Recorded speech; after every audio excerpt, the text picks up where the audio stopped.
While the names of those schools and their communities are etched into our collective consciousness, the sad thing is that since the most recent one of those shootings, Uvalde, Texas, in 2022, there have been more than 900 other shooting incidents at K-12 schools across the country. Now, the graph right here shows how much worse the problem has become over the past decade. However, it should also be noted that a large percentage of those shootings began as a dispute between students that then escalated, and that most times the shootings happened outside a school building, like a parking lot or the athletic field.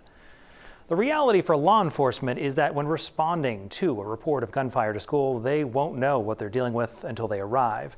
And when they do, that's where their training kicks in. Training like the kind local and federal officers went through just today at Hampden Academy.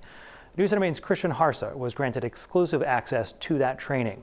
A word of warning tonight, some of what you're about to see is pretty intense. Training, training, training. 309 Penobscot. We've got shots fired at Hampden Academy. Words no community wants to hear.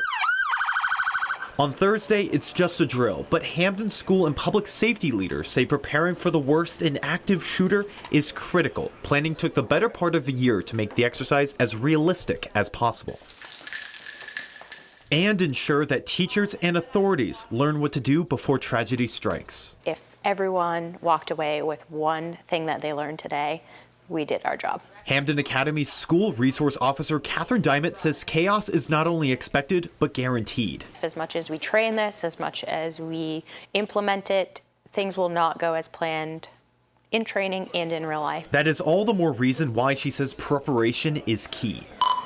In play, in play, in play. Agencies ranging from the FBI to local law enforcement took part in the exercise to gain any and all knowledge from the scenario.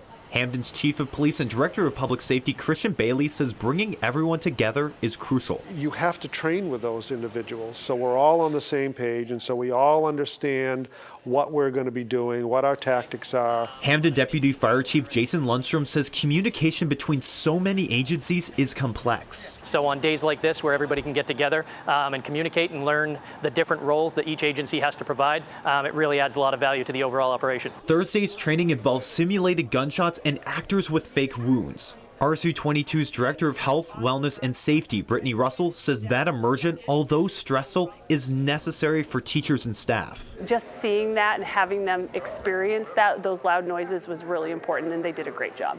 The training involved multiple scenarios, one being reuniting parents with their students. Russell says with 700 students at Hampden Academy, it can be challenging but not impossible. We know how to do it. We just have to know how to do it under crisis and duress. Russell says seeing how many people are supporting the school is her biggest takeaway. We don't have to do this by ourselves, and that is a breath of fresh air. She says the training is not to cause concern, but rather instill confidence. Just rest assured that your kids are safe, and we're working really hard to make sure that's true. Diamond says RSU 22 plans to run smaller simulations once a year and orchestrate large-scale trainings every 3 years to keep skills sharp.